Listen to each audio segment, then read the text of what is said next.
PDIP Tulen berarti Pak. PDIP Tulen. 4 periode. Masih betah Pak jadi? Masih. Atau naiklah KSB 1? Nah, kalau dari KSB 1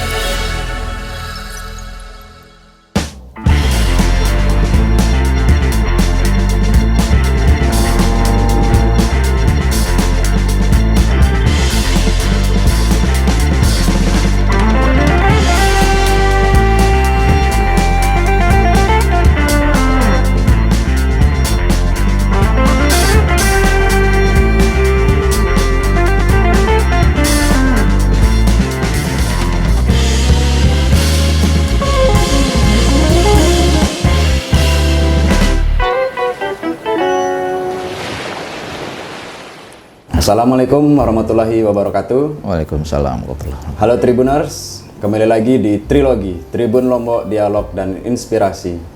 Kali ini bersama saya, jurnalis tribunlombok.com, Wahyu Diantoro. Dalam kesempatan ini kita akan berbincang dengan Ketua DPRD Kabupaten Sumbawa Barat, Bapak Kaharudin Umar. Kita mendapat kehormatan untuk berbincang dengan beliau di ruang kerjanya. Pak Kahar. Siap. Bagaimana kabarnya, Pak? Puasa Alhamdulillah baik, puasa lancar. Alhamdulillah. Gitu. Bagaimana Pak? Ini kita akan menyongsong Sumbawa Barat yang makin cerah ke depan. Ada mega proyek smelter. Iya. Kalau dari pandangan Dewan sendiri, untuk persiapan SDM masyarakat KSB ini seperti apa? Baik. Yang pertama tentu apa menjadi kebijakan dari pihak investor dalam hal ini AMT di dalam rangka membangun semester ke depan, tentu harapan kami sebagai Ketua DPRD yang mewakili masyarakat kabupaten sebagai peran aspirasi ini tentu berharap kepada pemerintah dalam hal ini untuk menyiapkan SDM dari masyarakat lokal khususnya. Karena mengingat dari pengalaman ketika NNT masuk yang pertama kali dulu, sehingga kita hanya mendapatkan tenaga yang paling rendah, yaitu tentang labor, kemudian carpenter gitu ya. Oleh karenanya di dalam rangka pembangunan semester ke depan ini, pemerintah kita harapkan benar-benar menyiapkan SDM-nya untuk menyambut pembangunan SDM pemenuhan semester yang akan dilaksanakan oleh PT AMT Nusa Tenggara yang ada di Kabupaten Sumbawa Barat ini. Itu harapan kami, sehingga apa yang menjadi harapan ketika masyarakat mendatangi kami, harapannya cuma satu. Yang pertama, utamakan tenaga lokal. Yang kedua, pemerintah diharapkan untuk menyiapkan tenaga atau SDM yang terampil agar tidak ketinggalan seperti pengalaman kita tahun 97 ketika NNT mulai membangun infrastrukturnya. Kira-kira gitu. Program apa mungkin Pak Kahar yang bisa dibuat untuk menunjang yang tadi keterampilan SDM? Dalam hal ini tentu kita berharap kepada dinas yang berkaitan dengan hal itu, yaitu Dinas Tenaga Kerja. Nah, masalah pendidikan, pelatihan, kalau bisa apa yang menjadi harapan tentang kebutuhan tenaga kerja yang dibutuhkan oleh pihak AMT itu, maka pemerintah dalam hal ini Dinas Kesehatan menyiapkan gitu ya, baik anggaran maupun anak-anak kita yang akan dilakukan pelatihan di luar kabupaten. Tentu dari sisi anggaran, ketika ini diajukan, tentu karena ini kepentingan masyarakat kita, pasti kami akan mendukung tentang langkah-langkah yang akan dilaksanakan andai kata pelatihan oleh Dinas Tenaga Kerja itu. Nah, kalau tidak demikian, tentu anak-anak kita ini kan tidak tahu kemana gitu ya, untuk mencari skill yang dibutuhkan oleh pihak AMT. Saya ambil contoh saja, masa tukang senso saja didatangkan dari Lombok gitu kan. Tukang senso saja potong kayu itu, karena di sini banyak yang tukang senso, bapaknya espresso itu, tapi dia harus bersertifikat. Yeah. Nah, itu salah satu contoh kecil saja. Misalnya pengelasan gitu ya. Dia harus bersertifikat. Yeah. Banyak teman-teman kita, anak-anak kita yang bersertifikat tapi bukan standar yang dibutuhkan. Nah, inilah kita harapkan kepada Dinas Tenaga Kerja agar memberikan pelatihan kepada anak-anak kita yang sesuai dengan kebutuhan yang dibutuhkan oleh pihak AMT. Itu harapan kita kepada Dinas Tenaga Kerja. Kira-kira seperti itu ke depannya. Iya. Pak Kahar. Tadi kan Pak Kahar bercerita saat masuk NNT sampai sekarang, kemudian berganti jadi MNT, terus akan ada hadir smelter. Pak Kahar melihat bagaimana perkembangan KSB ini dari awal sampai kemajuan KSB sampai saat ini. Iya, tentu latar belakang ini misalnya kita melihat dari sejarah kenapa KSB dibentuk. Ini dengan harapan dengan adanya pihak AMT. Begitu juga dengan pendekatan ekonomi dalam hal ini peningkatan PAD, maka kita berharap kepada pemerintah bagaimanapun menggali PAD-PAD yang ada di KSB terutama dari pihak AMT itu dalam rangka mendukung pembangunan yang ada di daerah kita. Nah, khusus itu untuk PAD. Jadi bukan saja terhadap royalti yang kita harapkan, banyak sekali penggunaan wilayah yang ada di sini agar bisa digali untuk mendapatkan PAD dari pihak-pihak AMT. Seperti contohnya air bawah tanah, kemudian jaringan listrik, penerangan jalan, dan segala macam itu harus digali betul. Nah, ini yang sudah berjalan, saya pikir, sudah berjalan. Nah, sehingga mudah-mudahan dengan adanya semester ini tentu putaran ekonomi yang ada di Kabupaten Lombok Barat akan semakin meningkat, tetapi dengan syarat harus 60% lokal. Oh, begitu. Iya, 40% di luar Kabupaten Lombok Barat. Tanpa itu, agar ini kita antisipasi betul.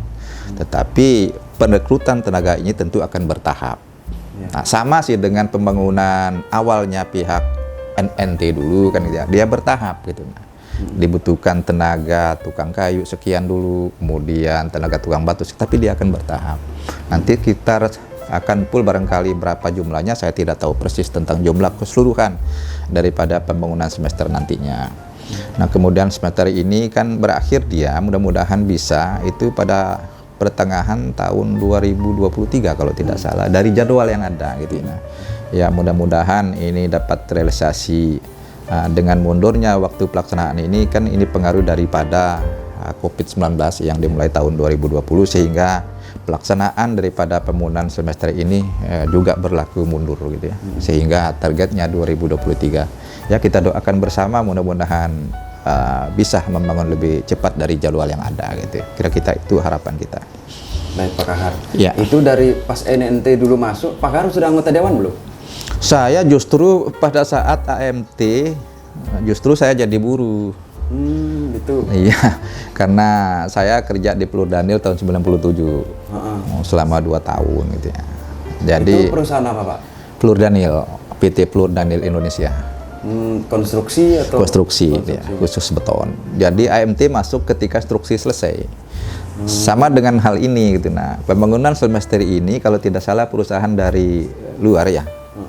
Yang menjadi pemenangnya, nanti semua infrastruktur itu dibangun oleh bukan dari AMT tapi dibangun oleh kontraktor lain, kemudian nanti sub. Nah, setelah jadi konstruksi baru diserahkan kepada AMT.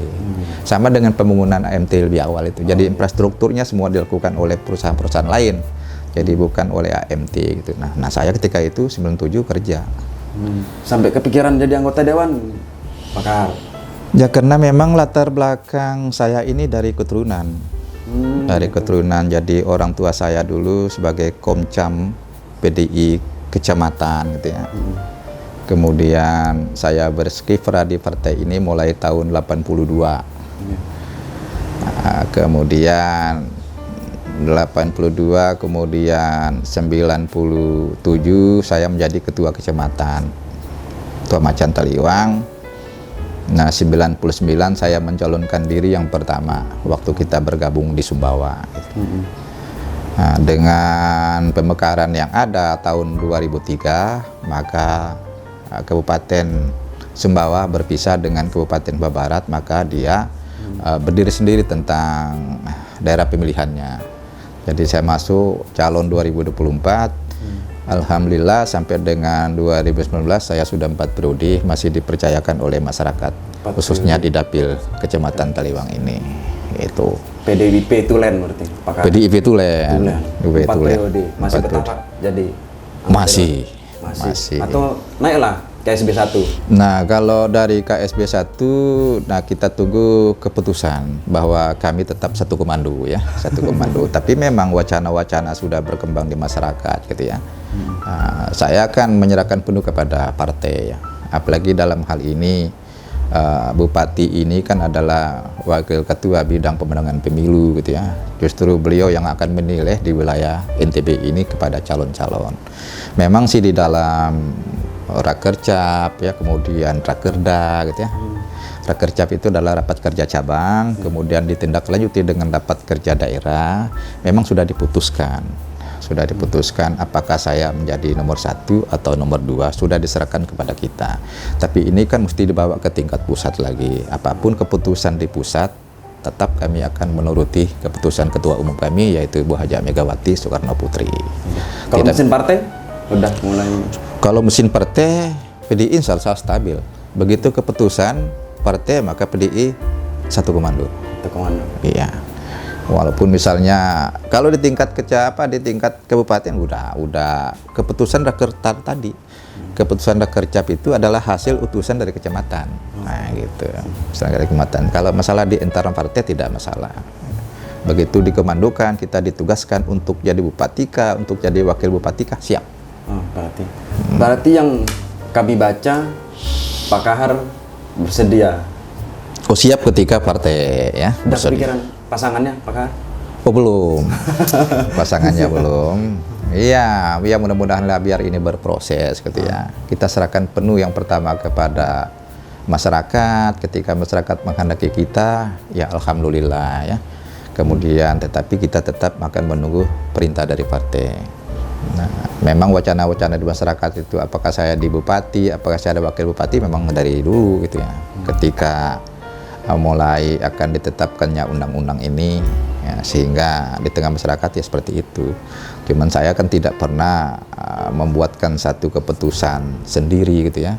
Karena PDI itu adalah satu keputusan musyawarah bersama, kemudian di bawah komando satu yaitu pusat. Nah, itu kira-kira gitu Adina. Baik Pak Kahar, terima kasih banyak ini waktunya Pak Kahar. Baik. Tribuners, kita sudah berbincang dengan Bapak Ketua DPRD Kabupaten Sumbawa. Tadi kita berbincang soal bagaimana pengembangan masyarakat untuk menyambut smelter ini. Kemudian dari sini perbincangan ini kita tahu bagaimana 2024 mendatang. Demikian Tribuners, trilogi kali ini. Nantikan trilogi edisi selanjutnya hanya di tribunlombok.com. Mata lokal menjangkau Indonesia.